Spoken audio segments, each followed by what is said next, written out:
I want to share stories from two recent veterans we just helped place at full-time positions that we almost lost because the veterans decided to get a little greedy at the offer stage. Here's what happened. The first guy was Chris, a 32-year-old Army veteran from Chicago. We got him a $94,000 offer at a sports nutrition company in Connecticut to become their marketing director. Chris was making only $75,000 prior to this job, so this was a substantial increase. He was ecstatic.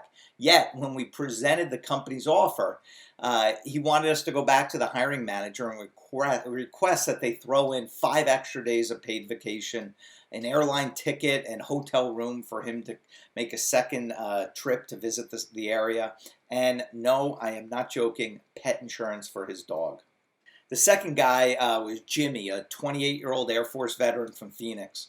We got him a $67,000 offer from a tech startup serving the airline industry to work as a support rep.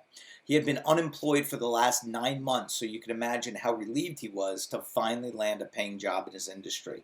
His prior position paid him only $45,000, so again, another significant salary increase. After hearing the great news, Jimmy's response was, "Wow, I didn't expect such a high offer. Let's negotiate and ask for another $5,000. And I think they should provide 8 sick days, not just 6. Tell them that I've never heard of a company giving so few sick days before." Luckily, in both instances, we were able to convince the veterans to reconsider their positions and just accept the offers as is.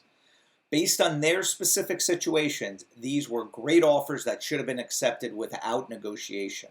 We got them both big salary bumps at positions they really wanted. If we went back to these companies with their requests, 2 scenarios would have resulted. Number 1, the hiring company would have said to us, "You know what, I'm sorry, we've reconsidered and decided to withdraw our offer.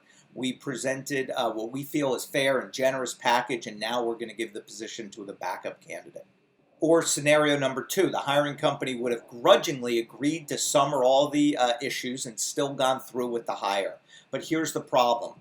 The candidate now starts out his employment with a reputation as someone who's difficult and who cares more about himself than the team.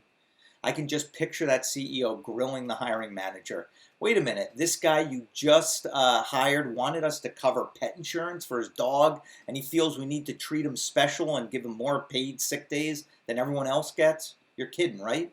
Why would you ever want your new boss's first impression of you to be anything other than positive?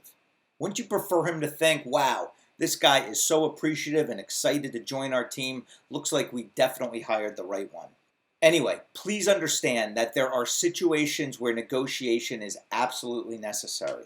We do it every day on behalf of our veterans, and we are constantly going back to clients requesting that they sweeten an offer with a higher salary, more vacation days, or a company car, for example. Just be smart when you get an offer and evaluate it not only from your viewpoint, but from the employer's viewpoint as well. If the issue is a deal killer for you, discuss it. However, if it's minor and not worth the consequences of a negotiation, let it go. So what's your feeling about negotiation offers? Please chime in below.